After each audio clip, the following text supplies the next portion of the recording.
Hola amigos, hola hermanos, agradezco a 13TV la magnífica oportunidad de estar en este momento en su casa, con usted que está solo, con usted que está sola, con vosotros querida familia.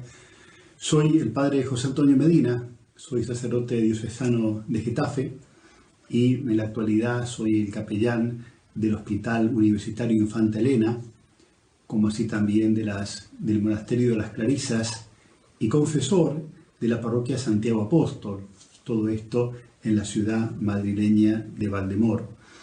Y es una alegría en la fe poder estar en su casa para compartir una reflexión desde el Evangelio en estos momentos tan duros, tan difíciles que a todos nos toca vivir. Tiempo de prueba, que es también un tiempo de gracia, del cual estoy segurísimo que Dios sacará mucho bien para todos nosotros, sus hijos. Les propongo que este encuentro tenga como título y como idea fuerza un refrán español, de aquellos que reflejan la sabiduría y la picardía también de nuestros mayores de antaño, sabiduría que no ha caducado, bueno, y la picardía tampoco. Ese refrán dice, yo digo la primera parte y usted en casa seguramente lo va a continuar. Cada uno en su casa, sí, cada uno en su casa y Dios en la de todos. En estos tiempos, ese concepto de el hogar como iglesia doméstica, como santuario familiar, cobra una trascendencia y una verdad muy grande, porque tenemos que estar en casa, así como hoy usted desde su casa está escuchando esta reflexión. Yo ahora estoy en la mía, también aquí, atrás mío, el altar familiar, el altar de oración personal, y estamos cada uno en su casa, pero con una certeza: no estamos solos. Dios está en la casa de cada uno de nosotros. Y este refrán tiene un contexto en su historia muy distinto a lo que yo quiero presentarle hoy. Aparece escrito por primera vez en el año 1881 en un escrito de Emilia Pardo Bazán que se llama Un viaje de novios. Bueno, en el relato del libro, uno de los personajes hace referencia a los frailes que han llegado al pueblo y que tienen embobada a la gente con sus novenas, con sus rosarios. Entonces, este personaje anima a que cada uno se quede en su casa para librarse de eso, cada uno en su casa y Dios en la de todos. Bueno, más allá de este contexto, yo lo presento porque me parece una idea maravillosa para vivir en estos tiempos.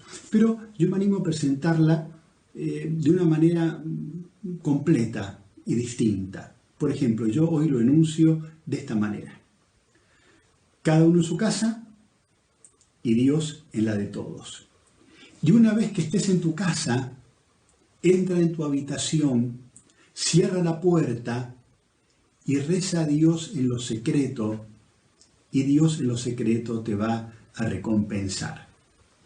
La frase bíblica que completa este antiguo refrán español es del Evangelio de San Mateo, capítulo 6, versículo 6, donde el Señor Jesús, en los capítulos 5, 6 y 7 de San Mateo, nos presenta el Sermón de la Montaña, o sea, la síntesis de su proyecto para con el hombre, la síntesis ética, moral y religiosa del proyecto de Jesucristo, de aquello que englobamos en un concepto: el reino de Dios para nosotros y entre nosotros.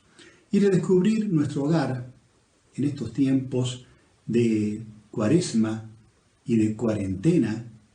Recordaba días pasados, leyendo y estudiando un poco, que los primeros tratados sobre nuestra Cuaresma, San Agustín, San Anselmo, aquellos primeros que sintetizaron las ideas de lo que hoy vivimos como tiempo litúrgico de la Cuaresma, no usaban la palabra Cuaresma, sino usaban la palabra cuarentena, palabra que hoy nosotros en España y en gran parte del mundo entendemos porque tenemos que estar en casa, porque estando en casa nos cuidamos y estando en casa cuidamos a los que amamos.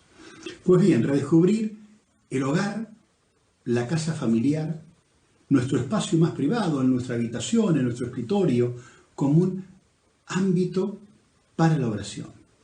Claro, la oración en nuestros tiempos, a veces aún en gente muy buena, católica, cristiana, como la tenemos unida a una obligación, a veces nos pesa, a veces no la entendemos y no le sacamos todo el fruto que podríamos sacarle. Qué distinto sería si usted y yo y todos viésemos la oración no como una obligación, sino como una necesidad. La necesidad de encontrarnos en un diálogo íntimo y sereno con nuestro Padre del Cielo, con su Hijo Jesucristo, con María Santísima, nuestra Madre. Miren, hay en la historia de la Iglesia definiciones de oración magníficas. Por ejemplo, la que nos presenta el Catecismo de la Iglesia, el actual, el que promulgó San Juan Pablo II. Pero hay una definición que a mí me parece bellísima, fácilmente de entender, y es fruto de la pluma, de la escritura de una mujer. No de cualquier mujer, de una mujer excelente, de una de las mejores y más nobles hijas de esta noble tierra española. Aquella que se llamó al principio Teresa de Ávila, pero luego cuando el Papa San Pablo VI la proclamó doctora de la Iglesia, le cambió el nombre y dice, bueno, ya no es Teresa de Ávila, ahora es Teresa de Jesús, porque ya no es patrimonio de los abulenses, sino que es patrimonio del mundo entero. Pues bien, Teresa de Jesús, en su autobiografía, en el libro de su vida, describe la oración con conceptos muy fáciles, muy entendibles y que nos pueden hacer cambiar de perspectiva esto que muchas veces para nosotros es una obligación y que tiene que convertirse en una necesidad de amor. Pues bien, Teresa de Jesús dice, la oración es un trato de amistad, estando muchas veces a solas con aquel que nos ama. La oración como trato de amistad. Claro que es oración, la Santa Misa, la oración por excelencia de la Iglesia, el Santo Rosario de la Virgen, aquellas oraciones de toda la vida que tenemos en nuestros devocionarios y que hemos aprendido de nuestras abuelas, de nuestras madres. Claro que todo eso es oración y perfectísima.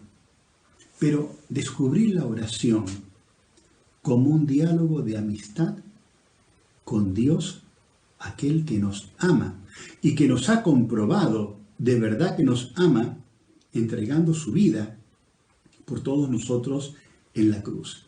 Miren, en estos días que estamos en casa y que no nos queda más remedio que estar en casa, y benditos a Dios que cumplamos con la consigna de quedarnos en casa por nuestro bien y por el bien de los que nos rodean, de los que amamos, seguramente que echamos en falta tomarnos un cafelito, una cerveza con algún amigo en el bar.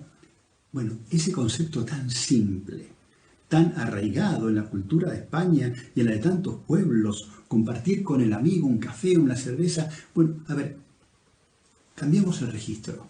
Vamos a entrar en nuestra recámara y vamos a compartir, no un cafelito, por supuesto, pero sí un rato de amistad y de diálogo con el amigo con mayúsculas, el amigo que nunca falla, Jesucristo. La Escritura dice, el que encuentra un amigo encuentra un tesoro, pues usted y yo también hemos encontrado en Jesús nuestro mejor amigo, aquel que nos ha amado hasta el extremo, entregando su vida por nosotros. Y entonces redescubrir la oración como un diálogo de amistad. Yo le hablo, hago silencio para que él pueda hablarme, porque también un peligro en aquellos que intentamos tener vida de oración es convertir la oración en un largo, extenso, interminable monólogo donde el pobre Señor, claro que nos escucha y con todo el amor de que Él es capaz, por supuesto, de su amor infinito, pero Él también tiene cosas para decirnos. No solamente nos quiere escuchar, sino que también quiere hablar. Entonces la oración como diálogo de amistad. Yo le hablo, hago silencio para que le pueda escuchar, Porque así como cuando rezamos tenemos muchas cosas para decirle a Dios, y más en estos tiempos tan duros, pidiendo la salud, pidiendo que pase esta epidemia terrible, pidiendo por el descanso eterno, la paz y la dicha eterna para nuestros queridos difuntos, pidiendo por el trabajo, por la paz. Bueno, la lista es interminable. Así como tenemos muchas cosas para decirle a Él, yo le aseguro que Él también tiene muchas cosas para decirnos a nosotros. Y si de pronto dialogamos con Él y somos capaces de hacer un espacio de silencio, Él nos hablará. Seguramente que no con palabras como hablamos nosotros, pero sí con esos sonidos inenarrables de los cuales habla la Escritura, donde Dios se nos manifiesta a través de las mociones del Espíritu Santo o de nuestro ángel de la guarda. Esto no es fantasía, esto no es ciencia ficción, esto es la realidad más hermosa que podemos vivir, entrar en diálogo y en comunión con nuestro Dios para preguntarle, para permitirle que nos cuente, Señor, ¿qué nos está pasando? ¿Qué nos sucede, Señor, en estos tiempos tan a contratiempo? ¿Cuántas preguntas tenemos, usted y yo también, acerca de lo que estamos viviendo y de lo que estamos sufriendo? Y claro, cada uno tiene una respuesta parcial. Si queremos saber de esta pandemia que tanto nos preocupa y nos ocupa en estos días, bueno, el biólogo tendrá su parte de verdad y muy entendible. El médico, fundamental, que nos diga por dónde tenemos que caminar. El sociólogo dirá lo suyo. El psicólogo nos ayudará, por ejemplo, a ver qué hacemos en estos días, tan encerrados en casa. Bueno, cada uno tiene su respuesta, como así también la iglesia la tiene y tenemos que escucharla. Pero son respuestas parciales y tenemos que buscar la respuesta total y definitiva, la que nos ayude a entender lo que nos está pasando y lo que estamos viviendo. Esa respuesta yo no la tengo. Ni siquiera el Santo Padre la tiene. Pero sí tenemos quién tiene la respuesta a esta pregunta y a todas nuestras preguntas. El que tiene las respuestas totales y completas es el Señor Jesús. Él es la palabra eterna del Padre. Y si somos capaces de orar, de dialogar, estoy seguro que en lo profundo del corazón nos explicará muchas cosas y le encontraremos sentido a muchas cosas que en el día a día no le encontramos. Porque a veces cuando viene una crisis tan grande, quizás hoy estamos viviendo la crisis más grande a nivel global que hemos vivido en nuestra historia personal, en nuestra historia reciente. Pero claro, nos quedamos en lo negativo, que no es poco.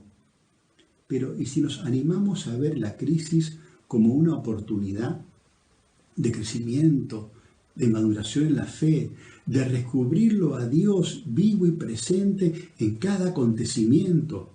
Y que todo lo que en la vida nos sucede, porque Él lo quiere, porque Él lo permite, no es un castigo divino, sino que es la maravillosa oportunidad de descubrirlo a Él vivo y presente en nuestra vida.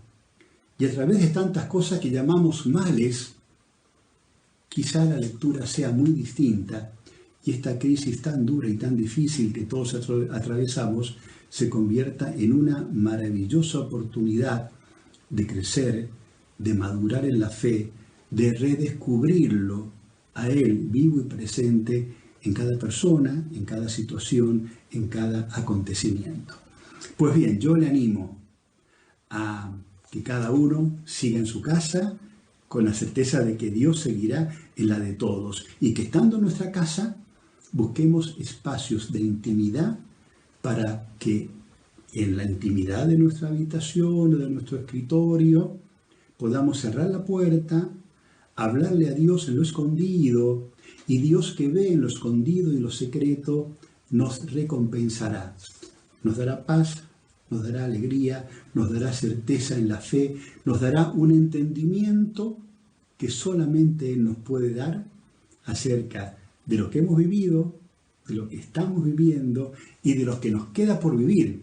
Porque saldremos adelante y volverá a brillar el sol, volverá a brillar la alegría en nuestros corazones. Ánimo, adelante, a quedarse en casa, a cuidarse, a quererse y a cuidar y a querer a todos los demás.